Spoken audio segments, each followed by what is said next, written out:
তুমি আজি খানাত কি বনাবা? তোমাৰ ফেভাৰিট ঢেকীয়া শাক। আচ্ছা, মই তুমি নাজানা মই এইটো খাবৰ কাৰণে বৰ বেয়া পাওঁ। আজি মই এনেকৈ বনাম যে তুমি বেয়া পায়ো খাই ল'বা পুৰা।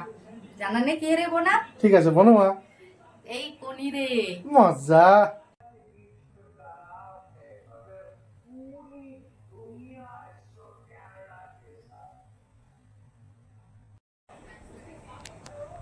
ঢেকীয়া শাক আৰু ডিম বনাবৰ কাৰণে আমি পিঁয়াজ আৰু জ্বালাটো মিহি মিহিকৈ কাটি লওঁ।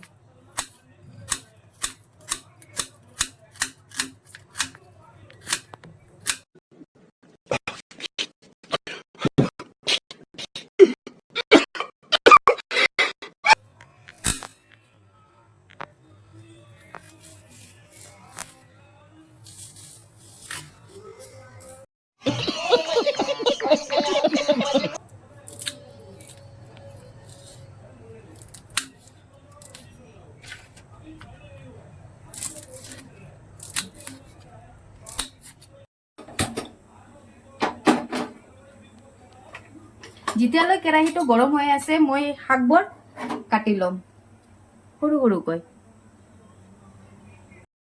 বাবু, তুমি শাকটো নোখোৱা, আজি মই ভাজিম এনেকৈ, তুমি খাবা আৰু কবা বেবী কি বনালা, কি খোৱালা।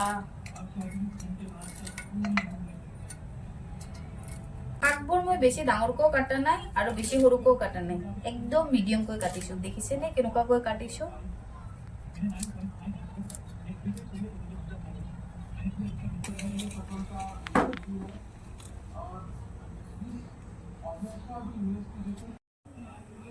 কেৰাহীত এতিয়া মই অলপমান তেল দি ল'ম।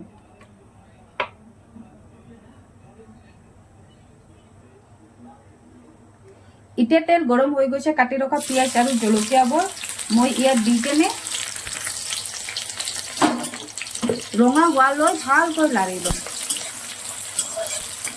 এনে আমাক শাক ভাজিত পিঁয়াজ ৰঙা হ'ব নালাগে, কিন্তু আজি এইটো মোৰ ষ্টাইলত মই বনাই আছো, সেইকাৰণে পিঁয়াজটো মই ৰঙা কৰি লৈছো।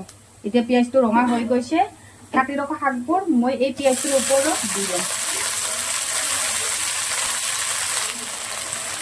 এই শাক ভাজিটো খাবলৈ যে ইমান ভাল লাগে। মই কিন্তু ইয়াত আহিবৰ পৰা বনা নাই, এই শাক ভাজিটো আমাৰ মা বনায়, খাই কিনে খুবেই ভাল লাগে। আজি যেতিয়া ঘৰত আনিছে মই ভাবিলো যে মই অলপ ঘৰত বনাই কিনে খুৱাওঁ সকলোকে।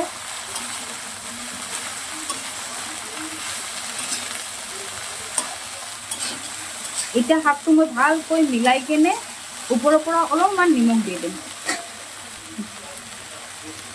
নিমখ প্ৰথমতে অলপেই দিবা, কাৰণ শাক দেখিবলৈ যিমান হয় পিছত যাই কেনে কমি যায়, সেইকাৰণে আগতে শাকত নিমখ অলপেই দিব লাগে।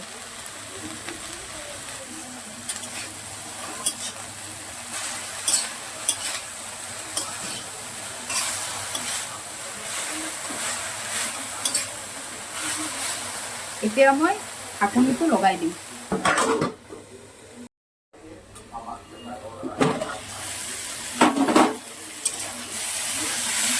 মোৰ শাকটো হৈ গৈছে, এতিয়া অলপমান শাক ভাজি মই নানিৰ কাৰণে ওলাই ৰাখিম। আমাৰ নানি ডিম নাখায়, মাছ নাখায়, একো নাখায়, সেইকাৰণে নানিৰ কাৰণে অলপমান ওলাই ৰাখিছোঁ। এতিয়া ইয়াত অলপমান তেল দিম।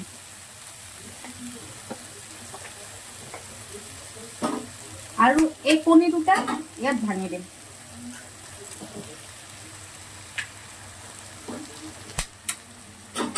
আপোনালোকক মোৰ কথাবিলাক অলপ বেলেগ লাগি আছে। মই হলো অসমীয়া ছোৱালী আৰু বিয়া হৈছো বাঙালৰ লগত। মজা আয়া। আগত শুনিছিলো যে ছোৱালী বিয়া হলে লাইফটো বদলে, এতিয়া দেখো যে ছোৱালী বিয়া হলে লাইফৰ লগত কথাবোৰো বদলি যায়। সেইকাৰণে মোৰ কথাবোৰ অলপ বেলেগ বেলেগ। আপোনালোকক হয়তো শুনি কেনে অসুবিধা লাগে, কিন্তু কি কৰিম, মোৰ এনেকুৱাই কথা। আপোনালোকে যদি বেয়া নাপায় এনেকৈয়ে শুনিব আৰু বুজিবৰ কাৰণে চেষ্টা কৰিব। এতিয়া মই কণীটো ভালকৈ ভাজি ল'ম। এতিয়া মোৰ শাকটো ভালকৈ ভাজা হৈ গৈছে। দেখিছেনে আপোনালোকে কণী আৰু ঢেকীয়া শাকটো কিমান ধুনীয়া হৈছে? দেখি কেনে চাগে আপোনালোকৰ জিভাৰ পানী পৰিছে যদি মোক কমেণ্টত জনাবচোন, জিভাৰ পানী পৰিছে না নাই।